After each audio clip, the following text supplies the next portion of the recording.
Hi, everybody. I've been on vacation this week with my extended family, and I actually recorded today's sermon before I left. But I could not imagine gathering, even in this format, without addressing George Floyd's death at the hands of a police officer this past Monday. As you know, the officer in the video has been charged with third-degree murder and manslaughter. But as your pastor, I just want to say two things. First of all, if your heart isn't broken over the death of George Floyd, please examine your heart, for from it flows the well springs of all your life. As a Jesus follower, our daily prayer should be, help me to see as you see and to respond as you would respond. Help me to see as you see and to respond as you would respond. Number two, there's actually something you can do. It's awkward. It may be a bit time consuming, but it has the potential to shift your perspective and maybe change your life. If everybody in the United States did what I'm about to suggest, we would all be better for it. I want you to begin an ongoing, honest dialogue, conversation with someone whose skin is a different color than yours. A friend, a coworker, maybe somebody you serve with at church. And when they suggest you read something, read it. And when they suggest you listen to something, listen to it. And this is an all skate. Ask for permission to reach out when you have a question or when you hear something you don't understand or when you see something that bothers you, and be honest with your questions. Be a student first and a critic second. Will that change the world? No, but it might change your world. Now, I realize some of you wish I would say more. Some of you wish I would say something different, but I just felt like I had to say something. And at the end of the day, I'm so extraordinarily sorry for that city, for our city, and for our nation. As I mentioned earlier, I recorded this weekend's message last week, and I'm simply going to reiterate what I said in part 2 of the series, which is this: never underestimate the power of a measured response, and don't underestimate the power of your response to what we have witnessed this week. Our collective, measured, others-first response has the power to bring about unprecedented change. And now here's part 3 of Better For It. One of the reasons we respect the people that we respect most is their response to this, to adversity, right? The people that we respect the most are generally people who've walked through a fire or two, maybe through the valley of the shadow of death. We respect people who've been hurt, but who didn't hurt back, who were treated unjustly or unfairly, but who didn't strike back. We respect people who faced extraordinary health challenges, but didn't lose their love for life. They didn't despair. They exercised their superpower. It's a power that we all have. And when exercised, it actually keeps us from becoming like our enemies. It keeps us from reflecting our circumstances. It thwarts evil. Our superpower allows us to redeem suffering. And your superpower is why you can be better for it. We'll come back to that in just a minute. Now, this is the final episode of our series, Better For It. And I chose this topic because while we're all ready for things to get back to normal or maybe a new normal, we would all agree that all of this pain without any gain would certainly be a shame. So we're pausing to ask the question, what have we learned and what have we observed that we want to carry forward? Or, to the point of our series, how can we be better for it? What have we been doing, or what were we doing that almost led to our undoing that we need to stop doing? Or the second way of asking it is this: what should we begin doing that we should have been doing all along? Because again, it would be tragic to forget the lessons we've learned, and it would certainly be tragic to lose the perspective that we've gained. So last week, I talked about how to ensure that you can be better for it, and I talked about why we can all be better for it, regardless of what it is. And the reason we can be better for it is we all have, as I just mentioned, we all have a superpower. We all have a special ability that empowers us to be better for anything that life throws at you, or actually anything life has thrown at you. And our superpower is our ability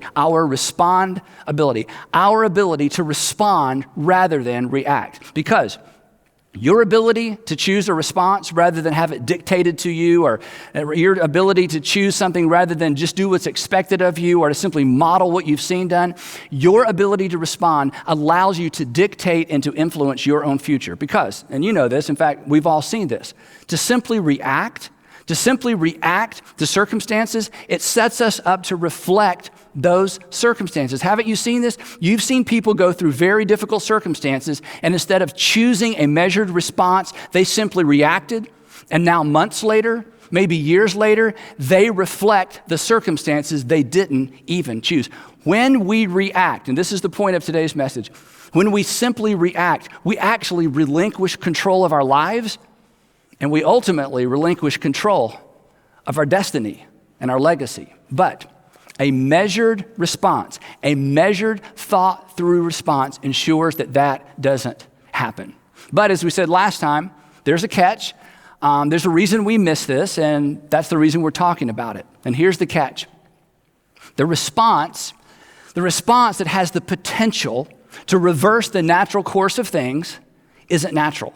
The response that has the potential to reverse the natural course of things isn't natural. Or another way of saying it is this: the catalytic response is the least intuitive response. The response that makes the most difference in a positive direction is the response we are least likely to choose, and most often we are tempted or tend to miss. So to illustrate this and to kind of, drag us deep into the context of this and the emotion of this, last week we began a story that many of us are familiar with. It's an Old Testament story, the story of Joseph, a young man who exercised his superpower, get this, for about 25 years before the story is ultimately resolved. And his story, I think better than any other story I've ever heard in any literature, his story illustrates the sustaining, the course reversing, and the sanity preserving power of a measured response. And like me and like you, Joseph didn't know the end of his story. In fact, Joseph didn't even know there was a story worth telling. But throughout his story and throughout his circumstances, he chose the catalytic response, the unusual response, the unexpected response. So you're probably familiar with the story, but let me catch you up to where we left off last time. Here's basically Joseph's resume. Here's a synopsis of his life so far. Joseph Jacobson, kidnapped once by his brothers, sold twice, first to slave traders, and then he's sold once again when he gets to Egypt. Then he's framed for a crime that he ultimately didn't commit, and the reason he was punished is because he wouldn't commit the crime. Potiphar's wife, his master's wife, accused him of trying to rape her because he wouldn't go to bed with her.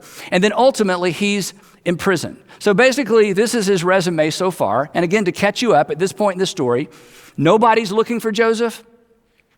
Nobody's looking out for Joseph. And perhaps that's where your story intersects with Joseph. And yet, in spite of these unbelievable circumstances, any one of those things would be enough. In spite of all that, Joseph continued to respond. Joseph continued to respond as if God was with him.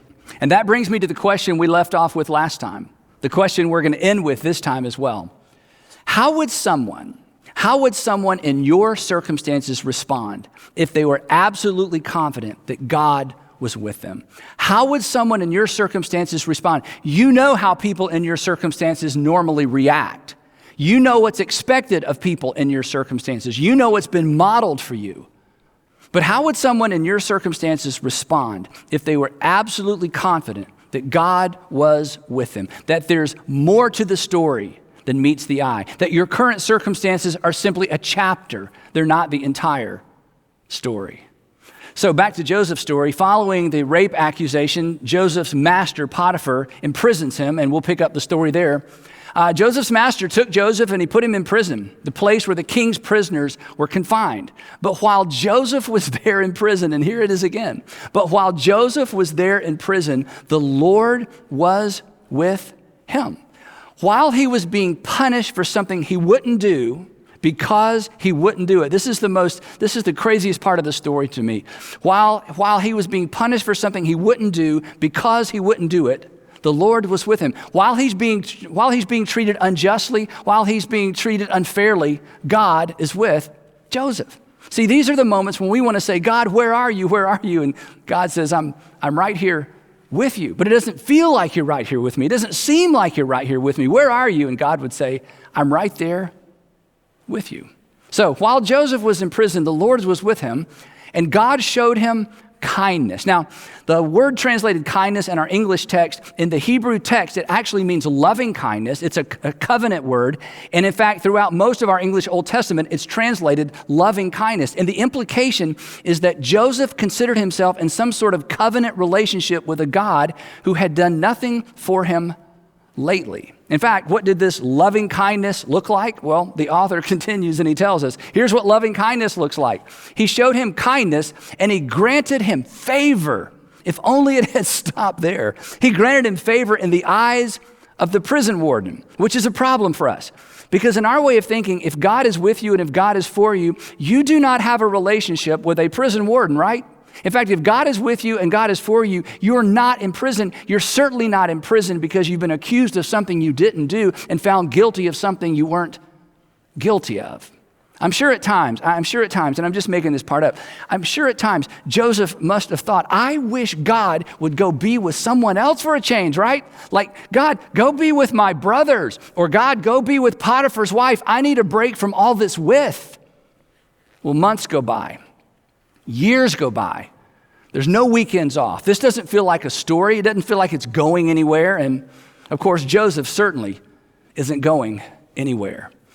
And then seemingly totally unrelated, Pharaoh's baker and Pharaoh's butler have a falling out with Pharaoh. And Pharaoh is so angry with them, he puts them in prison and he puts them in the same prison where Joseph is. And then the story has a strange twist.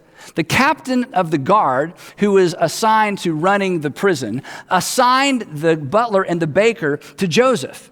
And Joseph attended them. And after they had been there for some time, because a lot of time goes by in this story, the story is compressed like most narratives, the butler and the baker, Pharaoh's butler and baker, have disturbing dreams on the same night. And Joseph notices that they're disturbed by something. And it's kind of a funny part of the story. I mean, here they are in a dungeon.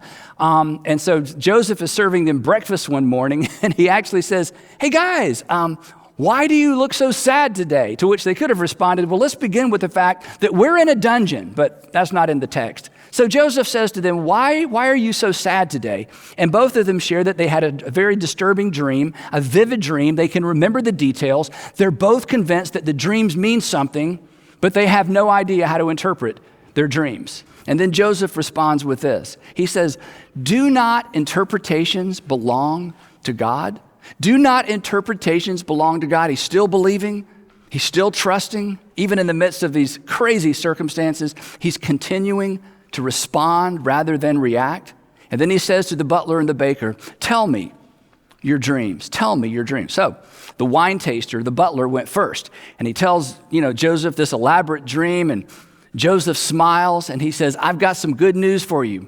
3 days from now, Pharaoh is going to lift up your head and restore you to your position. And of course, the butler doesn't know if Joseph's just making this up, but this is certainly a positive outcome to his dream. And it's at this point in the story we discover something about Joseph that's true of all of us.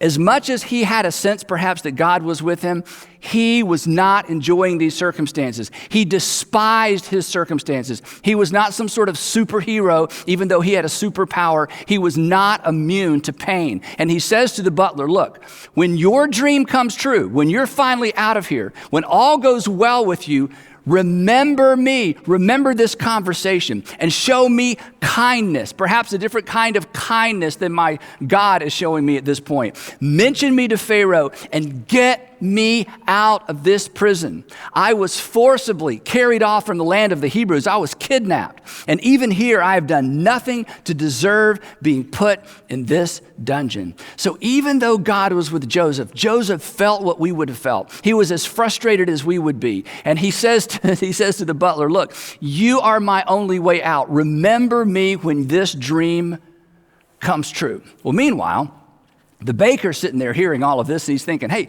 my turn, my turn. And so Joseph says, okay, tell me about your dream. And the baker, again, explains this very detailed dream. And when he's finished, Joseph shakes his head and he says, gee, that's a tough one. I'm afraid I can't help you. Actually, that's not what he said, but that's probably what he should have said. He looks at the baker and he says this, well, here's what your dream means.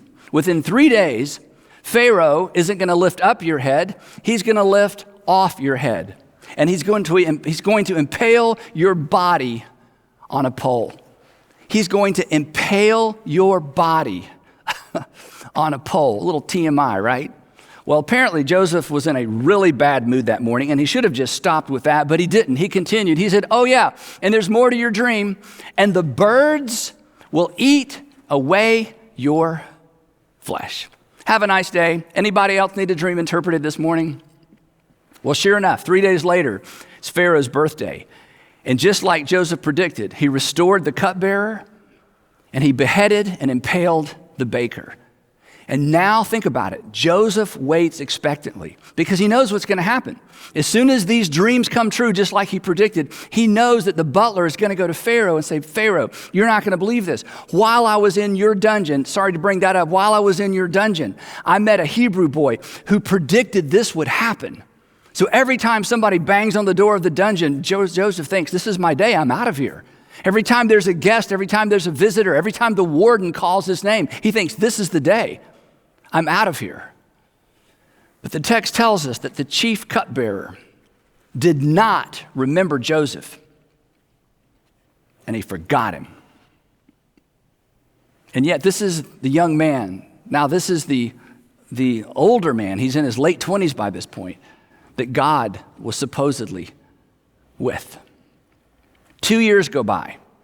He's 30 years old. And then suddenly, again, unrelated to anything happening in the dungeon, Pharaoh has a series of disturbing dreams. Nobody can interpret the dreams. And finally, the butler remembers Joseph. And he says to Pharaoh, hey, Pharaoh, you'll remember a couple of years ago we had that falling out. Hate to bring that up. You put me in the dungeon, which I'm sure I deserved. But while I was there was a Hebrew young man, and he interpreted my dream correctly. And the text tells us that immediately Pharaoh sent for Joseph, and he was quickly brought from the dungeon. And when he had been shaved and they changed his clothes, he came before Pharaoh.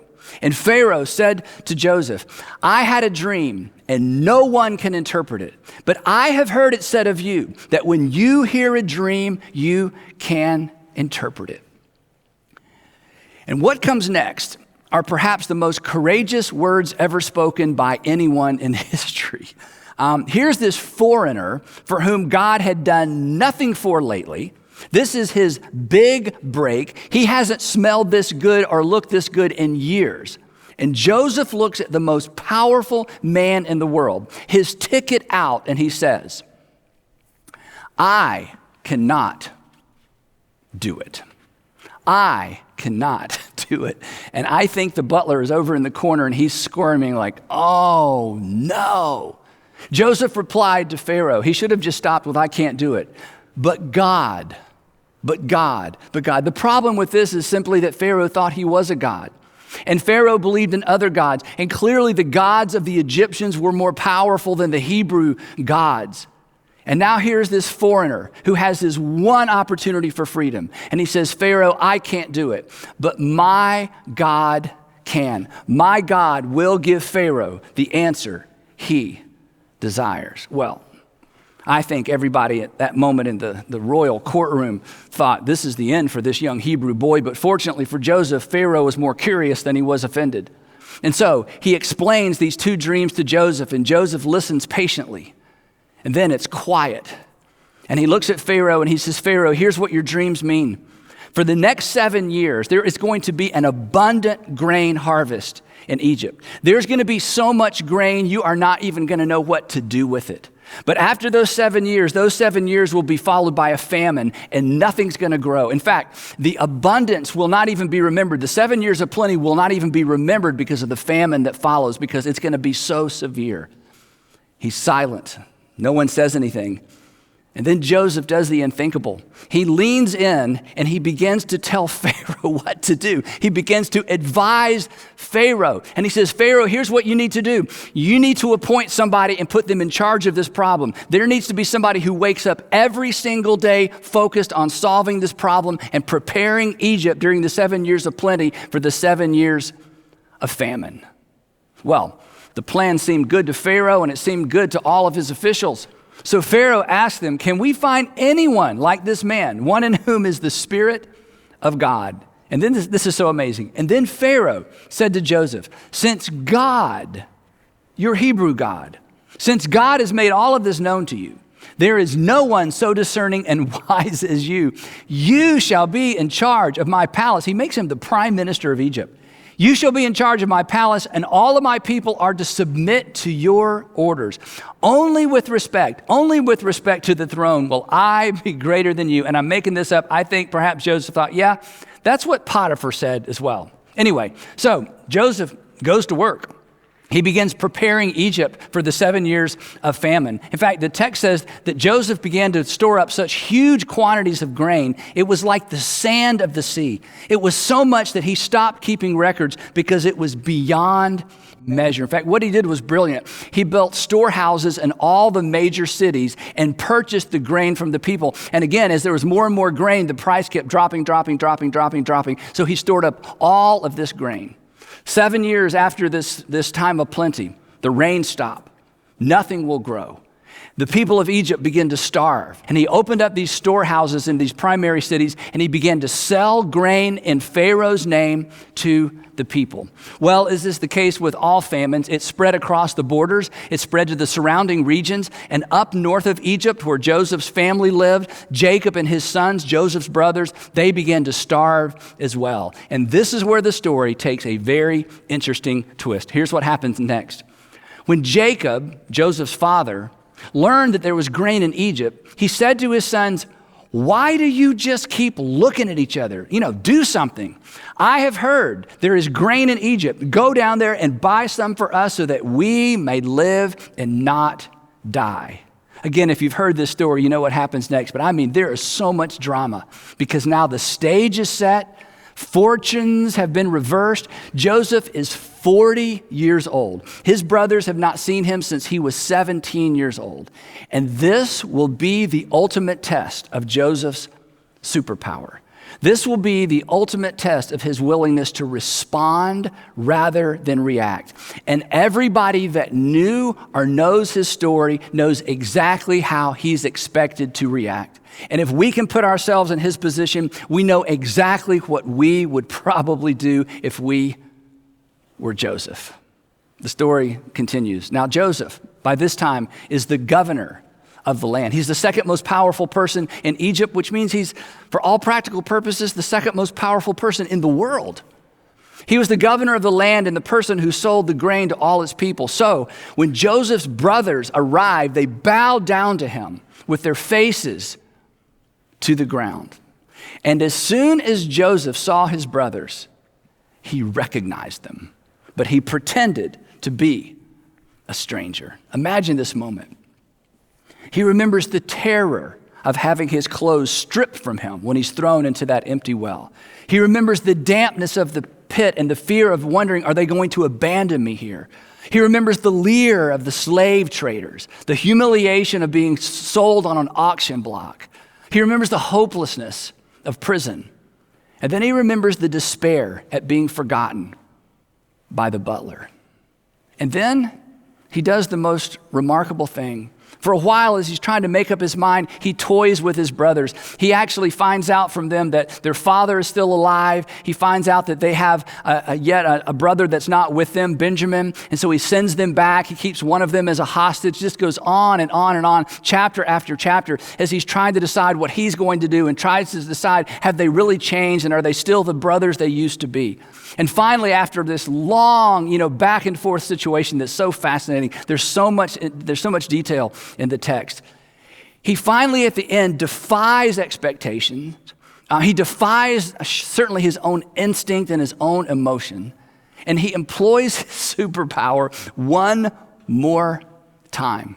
They're gathered with him. By this time, they've brought Benjamin. So there's all 11 brothers. He sends everybody else out of the room. They are on their knees, and suddenly they are alone with the prime minister of Egypt, and they are so confused. And he stares at each of them. And then he announces, imagine this, I am Joseph. I am Joseph. And they look up, and they see that 17-year-old in the face of that 40-year-old man, and they realize. And before they can say anything, Joseph says, is my father still living. The text says, of course, but his brothers were not able to answer him because they were terrified. They were terrified at his presence. But they did not need to be terrified in his presence, because in their absence, Joseph had lived every single day of his life as if God was present. And now, when it counted most, Joseph once again chose not to react, but to respond. And he forgave his brothers. The text says this, "Come close to me," he said. And I'm sure that took a while, don't you think? "Come close to me." And he said, "I am your brother Joseph." And I guess he just can't help himself. The one, you remember the one you sold into Egypt. But now, do not be distressed and do not be angry with yourselves for selling me here, because it was to save lives that God sent me ahead of you. Can I pause and just say something about this real quick? When we are able to believe and when we are able to respond as if God is with us, we gain a perspective on what's behind our circumstances that we can't gain any other way. And this is such a powerful reminder of that, because Joseph is able to come to the conclusion, the reason I'm here, the reason I went through everything I went through, God had a plan in my suffering, God had a plan in the injustice, God had a plan in circumstances that I would not have chosen for myself, God had a plan for me being forgotten, God had a plan for me being sold not once, but twice. When we choose to respond, looking back, we will have a perspective on our suffering that we cannot gain any other way. And if all we do is react, not only will we not be better for it, we will never have the perspective that allows us to move successfully into our future. Now, what nobody knew about this encounter was that God's entire plan of salvation for the world hung by the thread of Joseph's response. That before him is the nation of Israel. The 12 brothers represented the 12 tribes of Israel. And Joseph did and the 12 tribes of Israel that would become the nation of Israel, that ultimately through whom that nation would come the Messiah who would do for the world exactly what Joseph did that day for his brothers. And this is why I said last time, and this is why I hope you'll never forget, never underestimate the power of a measured response. Never underestimate the power of a measured response. Well, the story wraps up this way. Joseph brings his entire family to Egypt, and he provides for them for years and years and years. Eventually, his father Jacob dies. And once they bury Jacob and they have this elaborate funeral and they all come back to the land of Egypt, his brothers get together, the 10 brothers that sold him into slavery get together, and they realize, perhaps Joseph was just waiting for our father to die before he exacts his revenge. And so they go to Joseph, and the text says this, his brothers came to him and they threw themselves down before him and they said to him, "We are your slaves." But Joseph continues to respond rather than react. And here's what he said, these famous words. But Joseph said to them, "Do not be afraid. Am I in the place of God? Am I in the place of God?" Guys, don't you understand that God was in this? That God worked through this? Am I in the place of God? The Septuagint, the Greek version of the Old Testament, it's written this way. "Do not be afraid, for I am God's." Do not be afraid. I belong to God, and since I belong to God, who am I to act like or to step into the place of God? You intended, he said, you intended to harm me. That day when you kidnapped me, that day when you stripped me of my clothes, that day when you threw me into that empty well, you had the power. The odds were in your favor. There was evil in your heart. You created circumstances that generally transform victims into perpetrators. But not this time. You intended to harm me, but God intended it for good. To accomplish, he said, to accomplish what is now being done, the saving of many lives. Don't ever forget this. Don't ever forget this. God's intention, this is amazing, God's intention became a reality through one man's catalytic, unprecedented, circumstance-defying responses. Responses, listen, none of which seem significant at the time. Drop into his story and take any one of his responses, none of his individual responses seemed all that significant. But altogether, they were part of the unfolding story of my redemption and yours, God's plan of salvation for the world. Here's the thing. Our superpower, our respondability gives us the potential to be better for it, whatever it is. And you know this. We don't get to choose the it. That's part of the problem, right?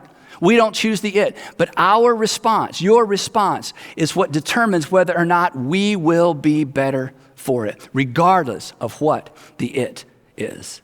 And it all boils down to this terrifying, liberating, destiny-altering question. How would someone in my circumstances respond? How would someone in my circumstances respond? How would someone in my circumstances respond? We know how someone in my circumstances would react. We see that all the time. But how would someone in my circumstances respond if they were absolutely confident God was with them? Your answer to that question is your invitation to exercise your superpower. Your answer to this question is your best way forward. And if you act on it, you will emerge from whatever you're facing better for it. Let's face it, we are no better than our responses, but our responses have extraordinary potential to make us and to make the world better. So one more time, how would someone in your circumstances respond if they were confident God was with them? If they were absolutely confident that there was more to their circumstances, more to your circumstances than meets the eye, that your current circumstances are not the story, they're simply a chapter in the story, and that God has chosen to be part of your story, and that God is going to connect the dots of your responses to do something great for you and something great through you. You have a superpower, your respondability. Use it. If you do, you will be better for it. The people around you will be better for it. And who knows, perhaps the world will be better for it as well. How would someone in your circumstances respond if they were confident God was with them? Now, as you might imagine, I have some questions for you. And the reason we add these questions is it's an opportunity for you to contextualize this to your life. So I would love for you to answer these questions out loud with the people you're watching with one caveat. I'll explain that in a minute. So here are the three questions. Number one, were your parents reactors or responders? Now, if you're watching this with your parents, you might want to move on to question number two. But if you're not, this is an important question because oftentimes we take our cues from what our parents did during times of adversity. Number two, is it difficult to imagine the events of your life as part of a story, as part of a bigger story? And then I want you to look up Romans 8:28, a passage that many of us are familiar with, and I want you to look at that verse within the context of what we've just talked about. And then number three, where are you reacting as expected, which is what we're expected to do, right? Where are you reacting as expected rather than responding in a way that opens the door for an unexpected outcome? Because that's what we all want, right? An unexpected outcome. Well, that's it for me today. But before we go, here's a song that we feel like punctuates today's message.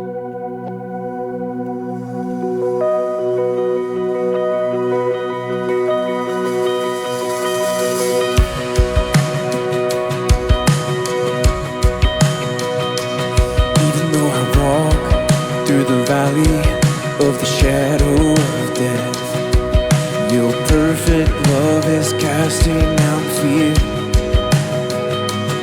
Even when I'm caught in the middle of the storm,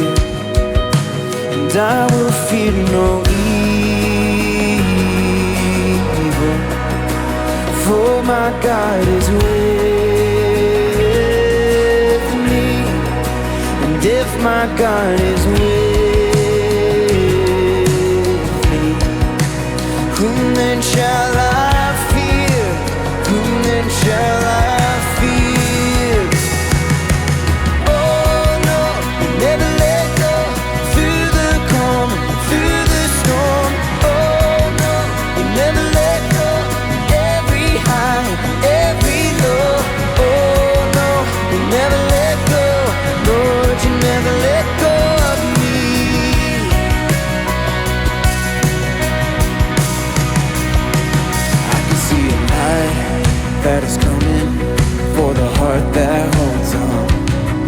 A glorious night beyond all compare. And there will be an end to these troubles, but until that day comes, we'll live to know you here on the earth. And I will fear no evil, for my God is with me. And if my God is with me, whom then shall I fear? Whom then shall I fear? Oh no, you never let go. Through the calm, through the storm. Oh no, you never let go. In every high, every low.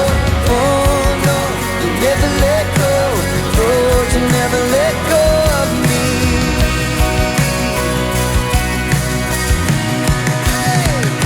And I can see the light that is coming for the heart that holds on. There will be an end to these troubles, but until that day comes, oh, still I will praise you. Still I will praise you.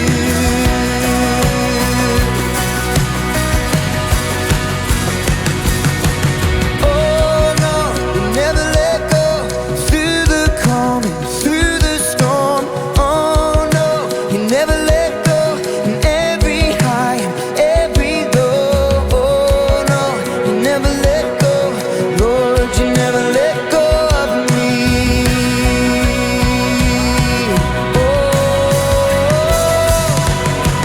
Oh no, you never let go. Through the calm and through the storm. Oh no, you never let go. Every high, every low. Oh no, you never let go. Lord, you never let go of me.